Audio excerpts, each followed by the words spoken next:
is a distinguished actor, best known for his work as Detective Bunk Moreland in The Wire. You may also know him from Treme or The New Odd Couple on CBS. He's also a New Orleans native and author of a new memoir, The Wind in the Reeds, a storm, a play, and a city that would not be broken.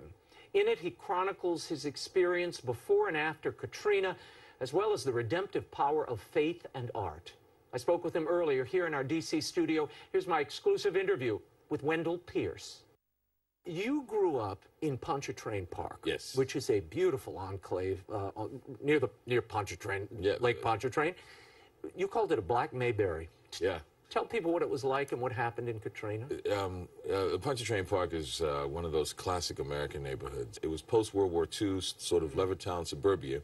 Right. And Gentilly Woods was a white neighborhood. Right. And there was this ditch that separated us. And Pontchartrain Park was the separate but equal. And I like to say, and one of our pioneer neighbors said it, we took something ugly and made it beautiful, and it became an incubator for black talent. Dutch Morial, the first black mayor, his son, Mark Morial, who is now the national president of the Urban League, Terrence Blanchard, Grammy Award winner. Yeah, of course. So it's historic. You know, multi-denominational churches. Yes. You had, Southern University at New Orleans. So it was a perfect place, but we were also in the deepest part of the flooding. And I knew that we owed it to our parents' generation who fought long and hard to make something beautiful like that. This Black Mayberry, where I could go anywhere. So that's why I went back to my neighborhood of Pontchartrain Park and started to rebuild. Now, you were an actor in New Orleans.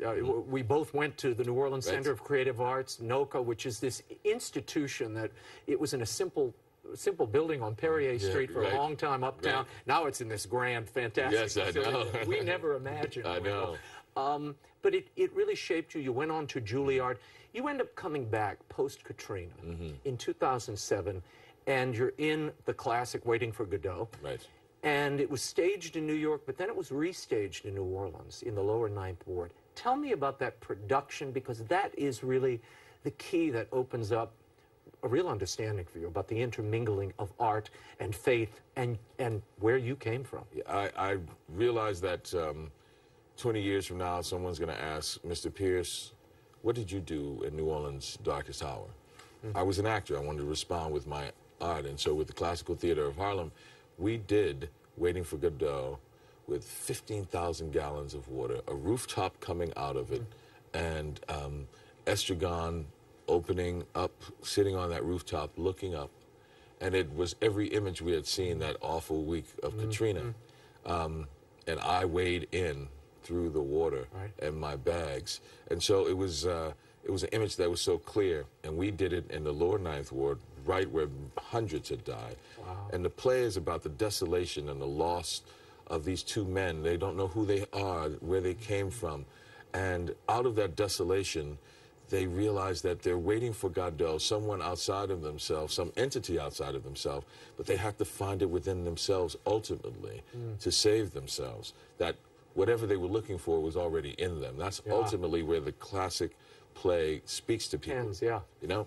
And there was the most cathartic moment of my life in the middle of that production, where New Orleanians who had come from across the city, rich and poor, white and black, old and young, the lawyer and the longshoreman, sitting next to each other, all affected by this great flood and disaster of New Orleans. And I turned to them in the play, and I just really was a moment where I just stepped out of character and turned to the audience and said, at this place, in this moment in time, all mankind is us. Let us do something while we have the chance. And it is in that moment where we all realized it's on us. We have to do something. We have to do something, and we have to come back. And that was the thing that made me realize the power of what I was doing, of that art. So many people to this day spoke to me and said, I saw that, and it gave me hope, it gave me vision. And it's that sort of transcendent nature of art that connected me to how we connect to our culture in New Orleans.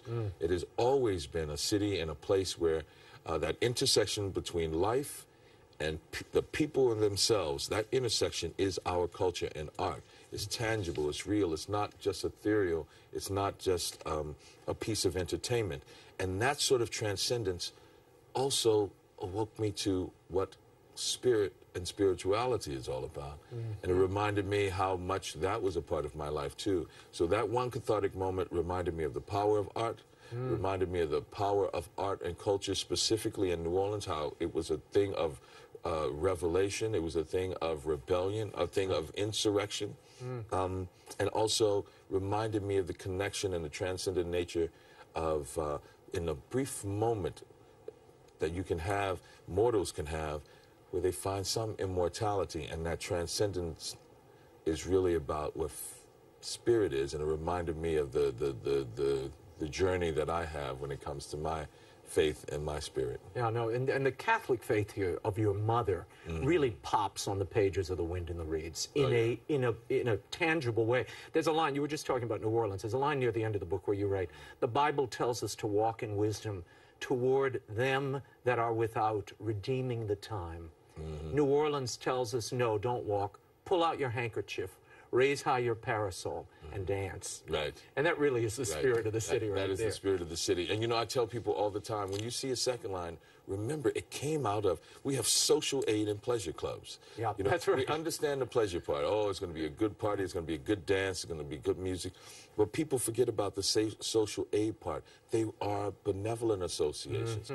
Came out of an ugly time where people couldn't get burial plots. They couldn't go to and get health care. They couldn't go and get insurance. So they pool their money in these social aid and pleasure clubs. A benevolence association. Raymond, your daddy takes sick, we're going to take care of you. Your mama passes away, we're going to send her off nice.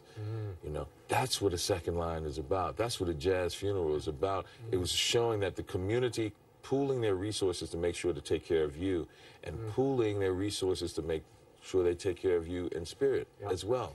Now, I wept many times reading this, certainly because of the New Orleans connection, but there is that pulsing heart of family and history that beats through this whole book and through the city itself. And that people love the food, they love the music. That's just the overflow of the love and the family and the community that we know that I think people who are visiting or outsiders don't quite get a full picture of. This book gives you a much fuller picture of it, particularly the lived black experience in New Orleans. From slavery, you talk about your great-grandfather, grandfather, right up until your mother, this educated woman, strong Catholic woman. Absolutely. Tell me about her. T. We called my mother T because my older brother grew up with my first cousins. So we had T. Evelyn and T. Vaughn and T. May, all of these aunts, and the kids couldn't say Althea. So they just said T, and there's T. And so he called her T. And so when we came along, we said T as well.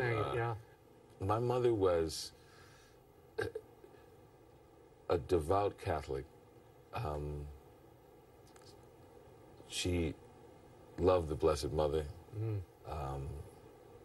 I remember during Lent we would read, we would say the Rosary every night in my father's study.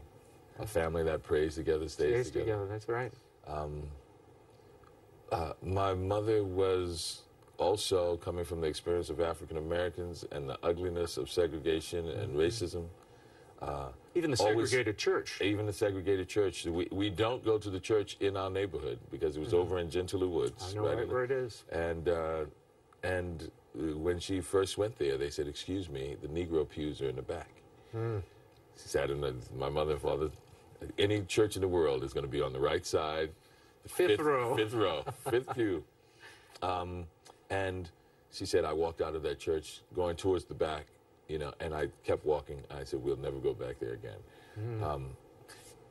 And my mother, through that experience, and experiences that had happened to my grandmother, even worse, where, you know. But it's amazing they kept their faith through that. And the reason was, my mother always said, there's that which is man-made and that which is divine. We go to church to connect with the divine, and man is fallible. So we were never taught to revere the men and women of the church. You respected the men and women of the church because they made a commitment and have been called by a vocation, but understand that they're fallible. Right. And we go to church to pray to God and to connect with that divinity. So we have always said, make that separation. And it's the same way we deal with America, you know, which is you love this country and what this country can be, and you have to challenge it all the times when it doesn't live up to its own ideals. You know, I like to tell people it's like a drunken parent. I love you, but you got to stop drinking. Your mother had this, you talked about her great devotion and her great faith. You have a really important thing that happens in your life. In 2012, you're doing Treme, and you really get to spend those last years of her life with her. What did she teach you in those moments? I'll never forget. I'll never forget. Treme was a real godsend because it wasn't just a television show. It was a therapeutic thing for the people of New Orleans. But at the same time, I got to spend the last 4 years of my mother's life with her and be home. And I remember near the end, my mother told me, Wendell, I'm dying. I said, oh, no. Listen, you know, all we have to do is get you back in shape. She said, Wendell, I'm dying. She said, you need to stay in church. You need to go to church. I am not a lapsed Catholic. I am, I have always been challenged with my faith ever since I was a little boy, something that's lifelong. My confirmation name is Thomas, and I purposely picked Thomas, you know. The doubter. You know, the doubter. Explain it to me, let me touch. Yeah, let me touch until I can touch his hand. But in that exchange, she told you, I want you to go to church. And you said, wait, I go to church. I go to church. And she said, no, I mean, really go to church. I want you to understand that I want you to go back to church and find, you know, your spirit again. So for my 50th birthday, with that in mind, I didn't want a big party or whatever. I said, I'm going to find, she loved the Blessed Mother, so I said, where were those visions? Oh, I thought of Guadalupe, I thought of different places. And I said, oh, no, Fatima. And my birthday is December 8th. Oh, the Immaculate Conception. And it was on a Sunday that year, my 50th birthday. So I have this vision of going to Portugal and going to be and you go alone on your 50th birthday. I go alone. I wanted to go alone. And I realized I wanted to be with her. Ultimately, I wanted to be with her. I knew this was the place. And I thought, I had this vision of, you know, the 3 peasant children in the middle of a field. Beautiful field. You know, and there's going to be all of us going towards this pilgrimage. And I got there in this beautiful basilica with 100,000 people. And I couldn't believe it. And they take the Blessed Mother out once a year on... They carry her out. They carry her out for the procession. And this was special because there was the Immaculate Conception. It was on a Sunday. And so they brought her out. And as the procession is leading out, I look as a New Orleanian and I see all the pilgrims raising their handkerchiefs in the air. Oh, wow. As they say, this was actually after the Mass, they're bringing her back to her place, waving goodbye to the Blessed Mother. And in that moment, I knew that what I was really searching for was what my mother had asked me to search for. Find your faith again. I realized that I was also grieving. It's a year later after her death. And it was that moment that I knew that she was okay. And that she was like, I've given you everything you need. I've taught you everything you need in life. Be the man that I expect you to be. And I could say goodbye to my mother finally. I knew that's what the trip was all about, and that's what my pilgrimage was all about. In the book you say in that moment, she was telling me to keep the faith. I believe, T. Yes. I believe. Absolutely. She was telling me to keep the faith. And I do believe. And the beautiful thing about it was I knew then there's an absolute presence to my mother. That was the thing. There wasn't an end to life. There's an ongoing presence that my mother is in me, and faith is in me, and God is in me. I love how the book combines your art, it tells really your whole story, and we can only do touch on a few of these details, but you've got to read the book. It really is a moving experience, and certainly was for me. I love the connection you ultimately make between art and religion, and how important, how dependent art is on religion. You have a great line. Art is a kind of sacrament, you write. A sacrament that induces within you an experience of transcendence, a connection to the eternal, and of unity with all humanity. Yeah, and that's the thing that I realize, that when we speak about art, we know what thoughts are to the individual when they lie awake at night and reflect on who they are, where they've been, who they hope to become. The forum of art is where we as a community reflect on where we've been, where we failed, where we've triumphed, where we hope to go, where we declare our values and then we act on them. And it's in that communal experience that we find transcendence and a cathartic thing that is an essential part of what faith is about also, that it induces the behavior, and in that brief moment we understand how we are most like our Creator, and that we are all connected, and that we have to tap into that to realize the transcendent nature of our experience. Yeah. And that is what spirit and faith is all about. Yeah, and how connected we all are. And I have to be reminded of that happens in Mass. It is that, yeah, you know, bringing it's the communal. It all comes together. The Eucharist, you know, Yeah.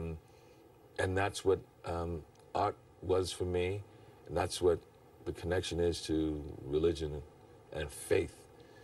More than anything, faith is for me. Well, you certainly experience it in this book, and I've seen it in your great characters over the years, and look forward to many more. Wendell Pierce, really appreciate it. Thank you for being here.